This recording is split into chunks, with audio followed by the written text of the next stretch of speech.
흑수저, 헬조선, 이생망. 대한민국 국민이라면 다 아는 신조어. 정말 절망스러운 단어입니다. 그렇다면 우리는 부자가 될 수 없을까요? 반갑습니다. 절약 전문가 야광입니다. 매일 언론 및 주변에서 흑수저, 헬조선 등 절망적인 단어를 사용합니다. 이런 이야기를 계속 들으니 절대 부자가 될 수 없고 현재를 지키기 위해 노력해야겠다는 생각이 다음과 같이 드시나요? 대한민국에서 평범하게 사는 게 가장 힘든 거야. 오늘의 강의 주제는 흑수저는 부자가 되지 못할까? 그 방법은? 입니다. 절약 클래스 두 번째 강의를 바로 시작하겠습니다. 솔직하게 말씀드리면 흑수저보다는 동수저가, 동수저보다는 은수저가 부자가 되기까지 더 수월하고 확률이 높을 수 있습니다. 그렇다면 젊은 세대가 그토록 좋아하는 한 번뿐인 인생을 현실에 순응한 채 신세한탄만 하며 여생을 보내야 할까요? 하나 더 물어보겠습니다. 그렇다면 모든 은수저가 계속 부자로 유지할 수 있을까요? 바꿔 말하면 흑수저는 부자가 될 수 없을까요? 평범하게 사는 게 제일 힘든 거니 인생의 목표를 평범하게 사는 걸로 설정해야 할까요? 저는 그렇지 않다고 생각합니다. 금수저, 은수저인 사람보다 흑수저인 사람이 일정 궤도에 오르면 자산 증식 속도는 더 빨라질 겁니다. 무에서 유를 창출하기 위해 많은 노력과 경험으로 튼튼한 지지대를 만들었으니까요. 이쯤 되면 궁금하실 것 같아요. 강사님, 당신은 무슨 수저인가요? 저는 개인적으로 흑수저라는 신조어를 싫어하지만 이해를 돕기 위해 말씀드리면 흑수저입니다. 어릴 때 유복한 편은 아니었고 5년 전만 해도 남들처럼 평범하게 사는 게 인생의 목표였습니다. 저의 인생관이 왜 바뀌게 되었는지는 나중에 특강을 통해 알아보기로 하고 다시 수업으로 돌아가겠습니다. 흑수저가 부자가 될 수 있을까를 알기 위해 현재 부자들은 언제부터 부자였을지 스터디가 필요합니다. 지금도 많은 분들이 흑수저지만 부자가 되기 위해 끊임없이 노력을 하고 있습니다. 그렇다면 미래는 어떨까요? 10년, 20년 뒤에도 지금처럼 흑수저라고 자칭하며 신세를 탓하는 사람과 흑수저였지만 노력해서 부자가 된 사람이 생길 겁니다. 현재 저도 10년, 20년 뒤를 생각하며 노력을 하고 있고 이 영상을 보고 계시는 분들도 저와 같은 생각으로 유익한 강의를 듣고 계시겠죠. 즉, 자수성가형 부자는 수천 년 전부터 지금까지 그리고 미래에도 끊임없이 나오게 되며 분명 부자가 되기까지 많은 고생을 했을 겁니다. 우리는 성공을 한 사람들의 달콤한 결과만 열광하지 그 과정에는 어떠한 어려움이 있었는지 잘 모릅니다. 정리하면 흑수저도 동수저나 은수저보다 부자가 되기 위한 장애물은 많겠지만 본인의 노력과 결단에 따라 충분히 가능하다고 생각합니다. 이제 본 강사가 부자가 되기 위해 어떤 생각과 노력을 하는지 말씀드릴게요. 첫째, 부자를 미워하지 않는다. 부자가 되고 싶어하는 저도 한때는 이런 생각을 했습니다. 부자들은 죄다 사기꾼이야. 불법과 편법으로 다들 부자가 됐을 거야. 라고 15년 전 야광이는 생각했습니다. 부자들의 탈세 내역, 구속되는 대기업 대표들을 보며 깨끗한 부자는 없다고 생각했습니다. 아마 그때 제 사고는 이랬던 것 같아요. 정직과 성실은 부자와는 거리가 멀고 난 절대 부자가 될 수 없어. 어떻게 보면 악플러의 심리처럼 정신승리였지 않나 싶네요. 그리고 2020년 현재 제 생각은 180도 달라졌습니다. 부자들은 남들이 안 한 노력과 모험을 걸었기에 부를 가질 수 있었고 그들이 했던 사고나 습관 등을 배우자고요. 즉, 그들을 롤모델처럼 여기고 제가 부자가 되는 여정에 등대 같은 존재로 생각하고 있습니다. 둘째, 자기를 사랑한다. 외환위기 이후 집이 어려워지면서 자존감이 많이 낮아진 시기가 있었습니다. 내 주제를 알아야지. 나에겐 꿈같은 일일 거야. 라고 10여 년 전 야광이는 생각했습니다.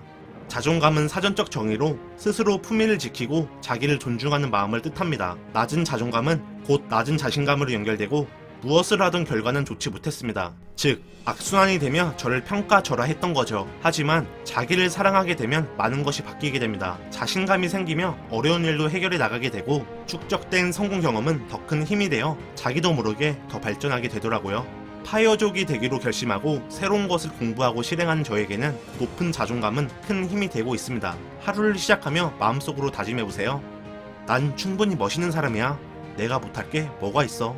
벌써 시간이 이렇게 되었네요. 잠시 10초만 쉬고 돌아오겠습니다. 절약왕TV는 파이어족을 지향하며 절약 및 재테크 방법을 공유해 같이 목표를 이루는 채널입니다. 셋째, 긍정적인 생각을 한다. 저도 그랬고 보통 가진 게 적은 사람들은 모든 걸 부정적으로 생각합니다. 우리 집엔 돈이 없어서 유학을 못 가. 학벌이 안 좋아서 좋은데 취업 못해. 라고 10년 전 야광이는 생각했습니다.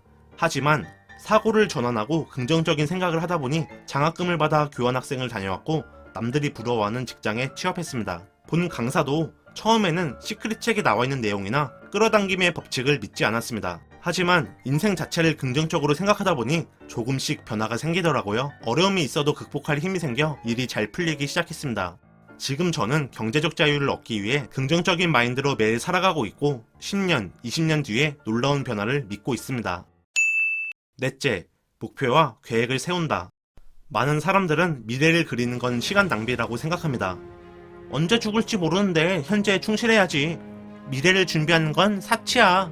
라고 5년 전 야광이는 생각했습니다. 미래를 준비하지 않으면 현재보다 나아지기 힘듭니다.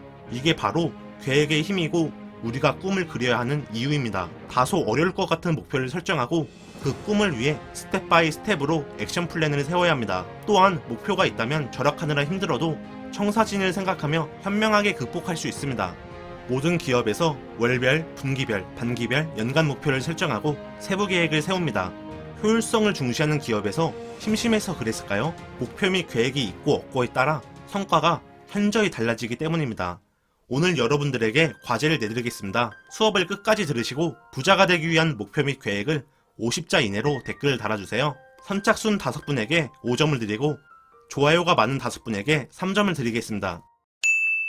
5번째, 끊임없이 배우려 하고 노력한다. 끝까지 가면 노력형은 천재형을 이긴다고 생각합니다. 똑똑한 사람들은 쉽게 하겠지. 노력형보다 천재형이 되고 싶다 라고 불과 몇 년 전 야광이는 생각했습니다. 네, 그렇습니다. 전 천재형이 아닌 대기만성형입니다. 인생을 살면서 노력형이라는 걸 인정했고 남들보다 성과가 느릴 때 묵묵히 노력했습니다. 뒤처진다고 생각하면 더 노력하면 됩니다. 현재가 불안하다면 더 배우면 됩니다. 입사를 하고 1, 2년 동안은 일만 열심히 하고 직장 외에 대해 별다른 공부를 하지 않았습니다. 그 당시에는 모든 열정을 직장에서 불태웠던 것 같아요. 하지만 어느새부터 직장과 상관없이 저에게 필요한 공부가 무엇일까? 라고 고민하다가 결국 유튜버의 길까지 걷게 되었습니다.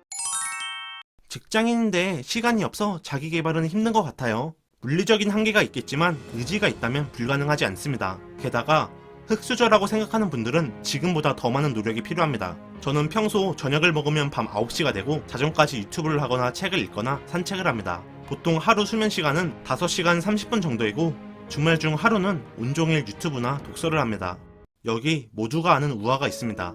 토끼와 거북이입니다. 자신의 능력을 믿은 토끼가 방심하고 있을 때 묵묵히 귀여운 거북이가 결국 이겼다는 내용이죠. 가끔씩 이런 우화를 생각하며 전 오늘도 더 배우고 노력하고 있습니다. 강의를 마치기 전에 간단하게 요약을 하겠습니다.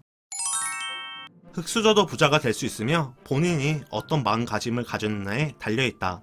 평범한 야광인가 부자가 되기 위한 마인드와 노력 방법에는 5가지가 있습니다. 첫째, 부자를 미워하지 않고 롤모델로 생각한다. 둘째, 자기를 사랑하며 자존감을 높인다. 셋째, 긍정적인 사고를 가지며 그 힘을 믿는다. 넷째, 목표와 계획을 세우며 청사진을 그린다. 5번째, 어제보다 오늘 더 끊임없이 배우려고 노력한다. 2번째 강의를 여기서 마치도록 하겠습니다. 오늘도 중도퇴실하지 않고 끝까지 자리를 지켜주셔서 감사합니다. 다음에도 제 강의를 기다리는 분들을 위해 유익한 강의를 준비하겠습니다. 그럼 다음에 또 만나요. 과제 꼭 하시고요. 그때까지 안녕.